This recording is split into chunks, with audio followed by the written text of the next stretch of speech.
Le plan Marshall que vous voulez pour l'Afrique, c'est aussi un plan qui sera porté par les gouvernements africains et les organisations régionales.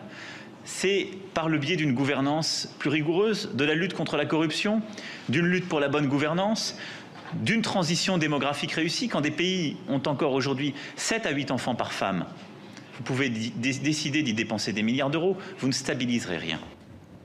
Alors, ces mots ont beaucoup choqué, ils vous ont choqué? Moi, quand je l'entends parler, j'entends un père qui est en train de faire la leçon de morale aux autres. C'est tout. Moi, ça ne m'intéresse pas qu'un président, où qu'il soit, d'où qu'il vienne, dise à des millions de gens ce qu'ils doivent faire dans leur chambre à coucher. On ne dit pas aux Français combien d'enfants vous allez avoir. Pourquoi est-ce que les Africains n'auraient pas le droit d'avoir 6 ou 7 enfants? C'est leur responsabilité. Et c'est vrai. D'ailleurs, le chiffre réel, c'est 5, hein, là, au moyenne. Tandis que les gouvernements africains doivent investir. Et ils parlent de corruption, mais qui corrompt qui? Qui finance la corruption? Il faut être franc. La corruption existe ici, existe aux États-Unis, dans tous les pays européens. Il y a la corruption. La corruption en Afrique nous empêche... La corruption est un vrai problème en Afrique. Hein. C'était d'ailleurs un des éléments du discours d'Obama quand il était à l'Afrique. Mais je suis d'accord, je ne suis pas contre ça. Mais qui corrompt qui?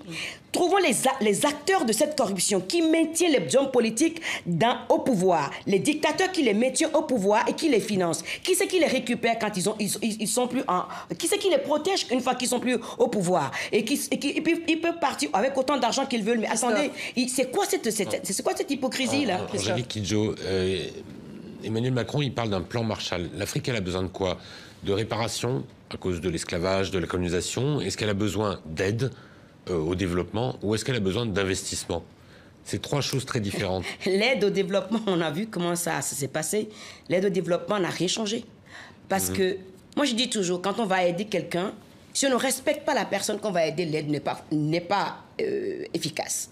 Investir. Moi d'abord, il faut déjà parler des dettes des pays africains. D'où viennent ces dettes-là? Et quand on commence à parler de dettes, on se rend compte que la corruption est liée à la dette. Donc si on veut que les pays africains se développent, il faut qu'on change complètement notre relation avec les dirigeants. Ne plus les corrompre pour les maintenir en place, que ce soit les gouvernements occidentaux ou ce soit les grands groupes qui ne veulent pas payer d'impôts, parce que les plus grandes compagnies françaises ou autres, ils sont en Afrique, la plupart d'entre eux ne payent pas des impôts. S'il n'y a pas de revenus dans un pays, on ne peut pas investir dans l'éducation, on ne peut pas investir dans la santé. C'est-à-dire qu'il faut repenser complètement la dynamique entre les pays riches et les pays africains et poser les choses très clairement.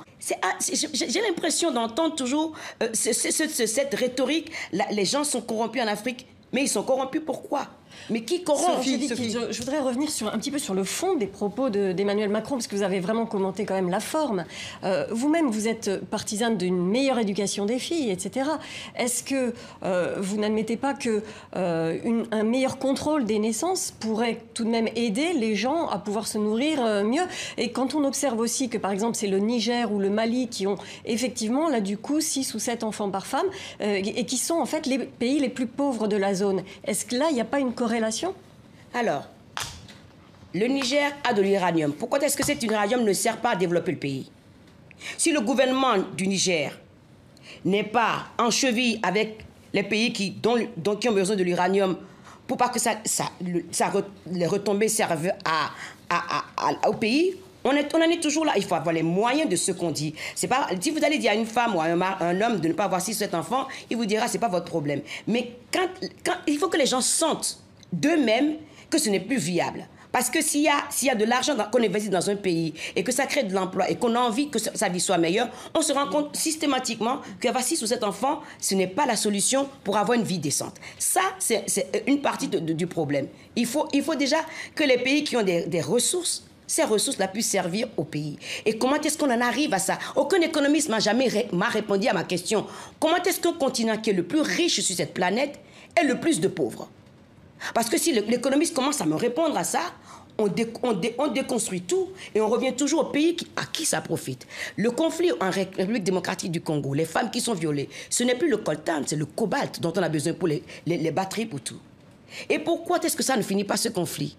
Parce que si le conflit finit, tout d'un coup, le prix du cobalt va augmenter. Et qui c'est qui va en profiter?